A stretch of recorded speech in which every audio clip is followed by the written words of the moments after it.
All right, let's keep rolling on. Welcome back to the program. Headline, Fox News. Planned Parenthood refuses to hand over records of transgender procedures on children.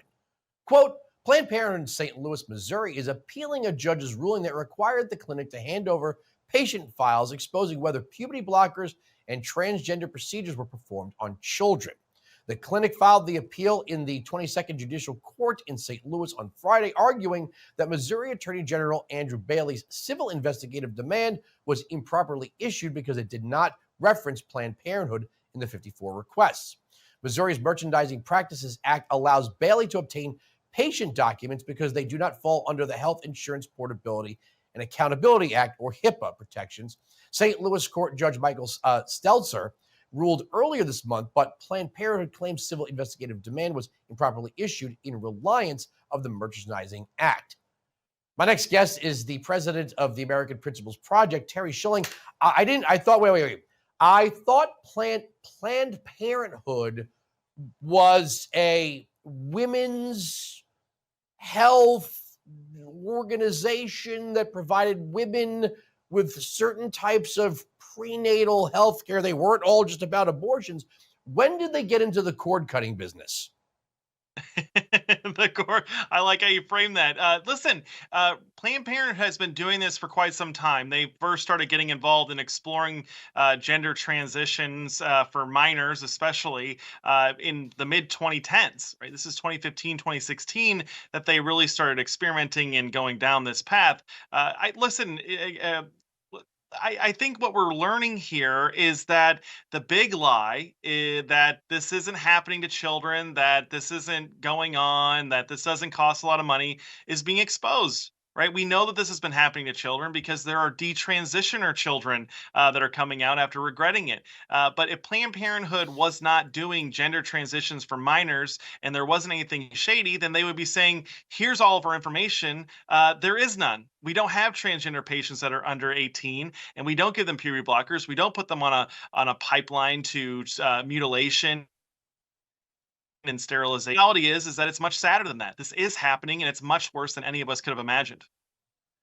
Yeah, this is what's fascinating about this is the Democrats want the government prying into everything. They want the government regulating everything, but for some reason, when it comes to this, like, whoa, this is about privacy. What are you fascists trying to find out about what's going on around here? You mean if you are mutilating children, the state, the attorney general, you're saying that the government doesn't have any authority to oversee this, especially when you're getting government money? No, that's exactly right. When it comes to issues where innocent new human life is either being prevented or just outright murdered, Democrats don't want any government protections whatsoever. They don't want even consumer protections, right? And that's ultimately what the right is seeking here. Is, so many of us don't want to tell adults what to do, but we do want consumer protections. And what does that mean? That means that we need to have protections for people that identify as transgender. We need to put regulations on the industry around transgenderism that's making billions of dollars a year, $4.3 billion annually now, and that's including the cost of surgeries and hormone treatments and all of that jazz. This is a nightmare, and we need to put Pandora back in the box. The big question is, have we let too much time go on? Have we allowed this industry to become too big? And should we have snuffed it out earlier on? I think the question will be answered to us here in the coming years. Look, I don't wish this on any family, but I'll make this simple.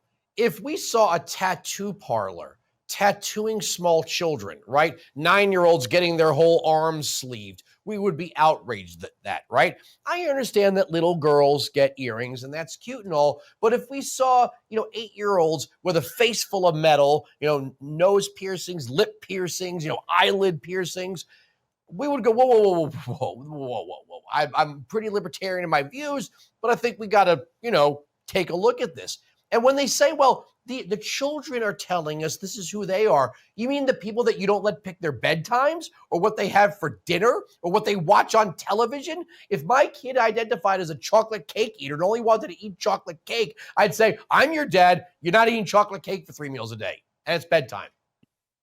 No, that's exactly right. And the only difference is, I prefer my kids identify as chocolate cake eaters because then I could still at least get grandkids, right? And there's no permanent serious damage. They can always go on a diet later on. But unfortunately, this is a very grave thing. And listen, I think we need to, realize that Planned Parenthood was never founded to advance women's rights. It was never founded to help us plan out our parenthood. It always had the goal of eugenics in mind, right? And Margaret Sanger, their founding president, their founder, was very clear about that. The goal of Planned Parenthood was to eliminate races that we don't want, quote, too much of. That was her words, not mine. I oppose Planned Parenthood and all eugenics, but this is what the fight is really about for them. They want to sterilize people. They think that human beings are pollution. They look at human babies and they think, oh my gosh, we have to eliminate these liabilities for our society. And unfortunately for them, truth is on our side, right? Every human being is valuable. Every human being is necessary, and life will ultimately win in the end. It's just a matter of how long we allow this nonsense to go on.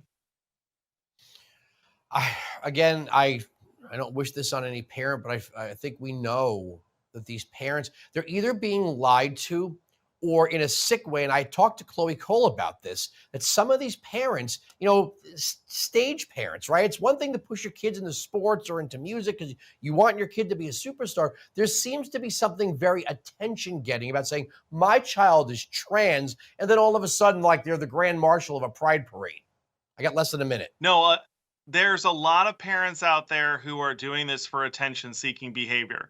There are a lot of parents where it's Munchausen syndrome by proxy, but I would argue that the vast majority of these cases are actually exploitation, where they have emotionally blackmailed parents into going along with this. They tell the parents that these are life and death situations, that if the parents don't start affirming their child in their new gender identity, that the child will commit suicide or attempt suicide. And that's something that no parent wants on their conscience or on their soul in their life. And so they blackmail these parents pretty good and pretty hard. And that's the only reason this thing exists, is because government's pushing on us, government's funding it, and they're scaring the bejesus out of our parents. Yeah, they're telling these parents you can either have a live daughter or a dead son, and that's just quite frankly sick. Thank you so much for joining us. God bless you. All right, you too.